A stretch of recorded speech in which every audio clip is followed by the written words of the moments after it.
खुलुमबाय स्टुडिय'आव आं उदांस्रि मुसाहारि गोबां सम गैला विधानसभा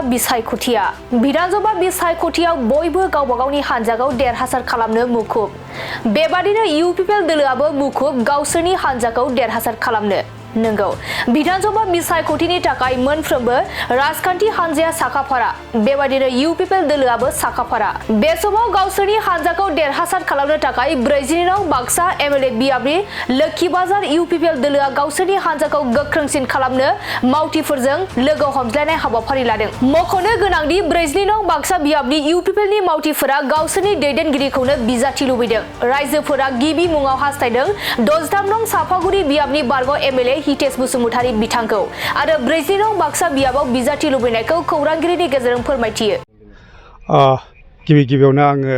बड'लेण्ड बुब्लिनिसिम आंनि गोसो गोरबोनिफ्राय साबायखरखौ बावहरग्रोबाय दिनैहाय जोंहा नैबे जोंनि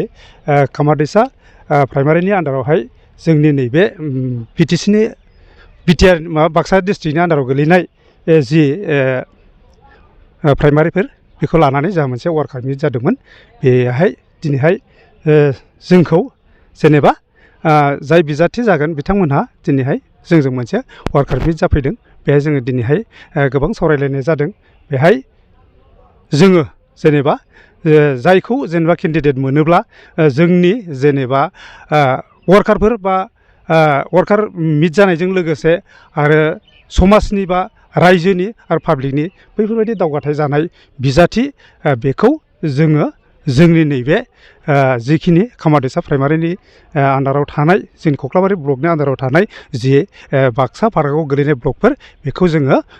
बे गासैबो जोङो नैबेखौ हास्थायदों आरो पाब्लिकनि जेनेबा पाब्लिक प्लास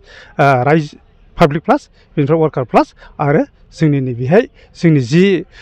आबादारिनिफ्राय जा बा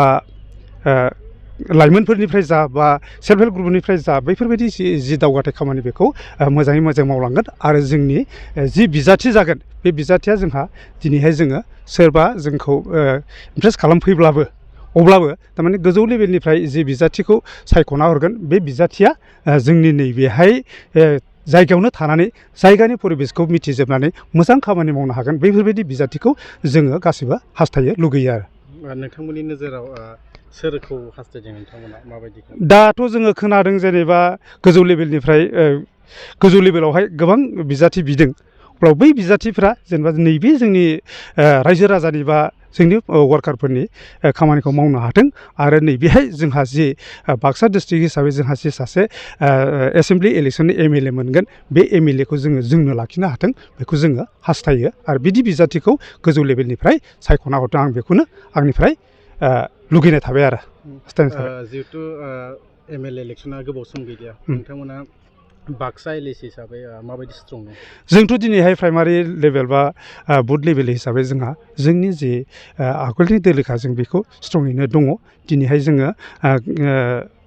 जि मबाइलजों कन्टेक्ट जाहरोबा प्राइमारि मबाइलजों कन्टेक्ट जायो बिदिहाय जोंहा जोंनि जि बिजाथिफोर बा बिजाथि नङा जोंनि जि भटार्सफोर पाब्लिकफोर बेफोरो दिनैसिमबो स्ट्रङैनो दङ आरो खामानिखौबो बिथोन मोननाय लोगो लोगोनो मावगासिनो दङ बिथोन मोनाबाबो दिनैहाय जिहेतु इलेक्सना फैगासिनो दङ बे खामानिखौ सोर मावगासिनो दङ आरो MLA इलेक्सना गोबाव सम गैलिया नोंथांमोना बे समाव माबायदि केन्डिडेटखौ हास्थायदों जोङो 42 नं बाक्सा समस्ति हिसाबै जोङो जिखिनि नोजोर नुबोबाय दङ बा जिखिनि जोंनि मोन्दांथि जोंनि गोसोनिफ्राय मोन्दांनाय बा जोंनि खामानि मावनायनिफ्राय मोन्दांनाय दा जोङो बेखौनो लुबैदों जे जोंनि ओनसोलाव थानानै जे साफ्रोमबोनि समस्याखौ बुजिनो हानाय साफ्रोमबोनि समस्यानि सायाव नोजोर होनो हानाय बेबायदि केन्डिडेट बिथां जोंनि खाथियावनो थानाय मानगोनां हितेश बसुमतारी सार बिथाङा आगोलो बारग' MLA मोन आरो दा बिथाङा बिजाथि जानो थाखाय बिथाङाबो जोंनि खाथियाव फैदों आरो जोंबो बिथांखौनो लुबैयो जे बिथाङा जोंनि